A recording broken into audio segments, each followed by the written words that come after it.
I love my family. I would do anything for them. They are what keep me together in this hell of a world. They are why I do the things I do, see the places I've seen, and never speak of the horrors my eyes witness.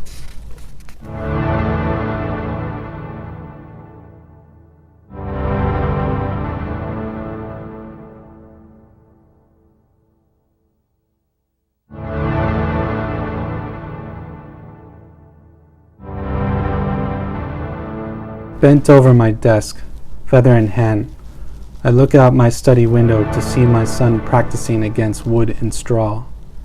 He is excellent with a sword, and at his best times can outdo me with a pair of them. Down in the courtyard, his footfalls shuffle masterfully about, kicking up dust as his extended hands balance the rest of his body to keep from spilling over into the mud. With a flick of his wrist, the sword flies from his hand. A pumpkin resting atop a wooden post is reduced to squash. An excellent move. He learned that from me. Other than possessing the same golden hair as mine, I can't help notice how much he looks like his mother. Dark eyes, slim, narrow face, all of it ending with a curled lip. Sweat drips from his brow as his hair whips about. Yes, so much the same, so much like my Diana, my wife. She comes now to meet him, her long hair flowing behind her, tossed about in its dark waves of ebony. Glass pitcher in hand, she pours Dorian a drink. They pause for a moment from their conversation and turn to see me up in my window. They wave, and I wave back. My sun and moon, angels sent from God. How I yearn to be with them all the time. But rarely is there time for pleasurable things. I am always on the quest, the hunt, and today is no exception. Already, JOACHIM is rapping on my study door.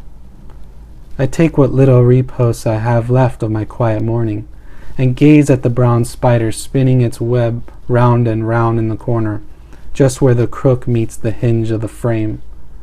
How simple life is for that spider, threading away, undisturbed. Simple, yes, but meaningless. I can't afford meaningless, not when there's so much work to be done, so much killing. Enter! JOACHIM enters into my sanctuary. His dark gray eyes stare into mine before glancing at the tray he holds in his hands. Morning black for your breakfast, sir, and this, he points at a yellow envelope sealed with red wax, has just arrived this morning. The courier man seemed most ecstatic with its delivery. He said it was something along the lines of urgent. I can never tell if JOACHIM is happy. His sarcasm hides everything. I gather the letter almost instantly, forgetting the need for caffeine. Please, JOACHIM, set it there. That will be all for now. Quickly, I break the familiar seal with my desk knife to unveil the letter of distress. Red wax, yellow sleeve, the mark of an attack. My eyes pass along the print, and immediately I come to the realization that today I'll be more distraught than usual.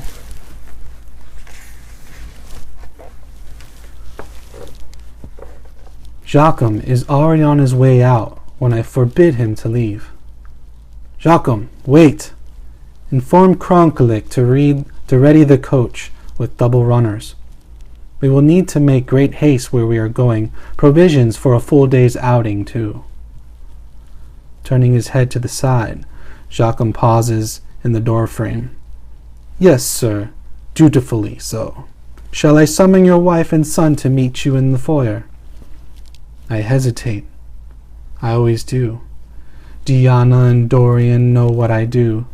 They have for a very long time, and my son strives to be much like his father. But to see the worry in their eyes when I leave pains me so. Yes, have them meet me.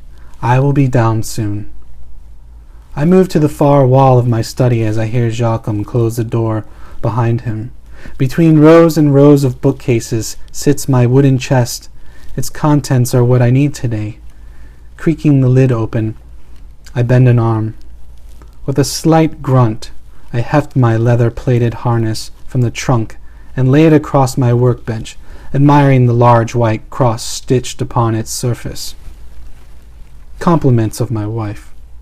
Next, I retrieve 3 wooden stakes, a catch of holy water, and my most cherished weapon, the bawaka, consisting of 4 straight blades symmetrically laid out to form an X. Bound in dark leather, the handle allows the weapon to be gripped at the center from any angle. The bawaka is fiercely sharp and precise, having been passed down through the many generations of the House of Wolfgang. Its origin, however, is unknown to me. I lay everything down next to my proofing, admiring the collection before me, stained from years of victims.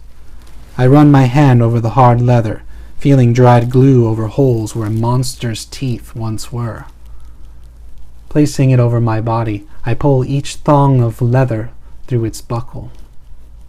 Stopping in front of the oblong mirror, I check all my straps once more before leaving. Pushing aside a pale lock of hair, I see the sagging under my eyes. Sleep was anything but my friend last night. How many hours of the night passed while I stared at the tick of the clock? I reach for my abandoned morning black as I make my way down to the foyer. Passing through the long corridors of my manor, I admire the immense collection of artifacts obtained over the years. The axe of Fallon, the solstice cup, horn of the Minotaur. Every time I pass this way, I am flooded with memories, the deeds I've done, the beasts I've slain. It strengthens me, injecting me with new hope that one day my efforts will finally come to an end, that the village of Roland will know true peace once and for all.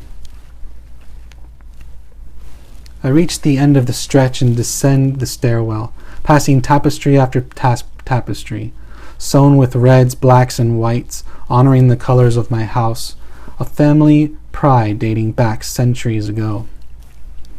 Diana and Dorian await me at the bottom, standing brighter than any stars. They are full of smiles until they see my descent, leather creaking on my back, blades swaying on my hip. My own smile is genuine, but it is not enough to thwart the dolorous looks I receive. Don't worry, my dear, the journey calls for only a day. I will be back before the sun fades red. I speak the truth, but broken promises of past still linger in her heart. Diana holds the crystal pitcher in her hands. They tremble as she speaks. How long will you answer the calls of the helpless? Day in and day out, when your family is here, always wondering if you will return from the day's hunt? Curse you, tenor, you're always gone.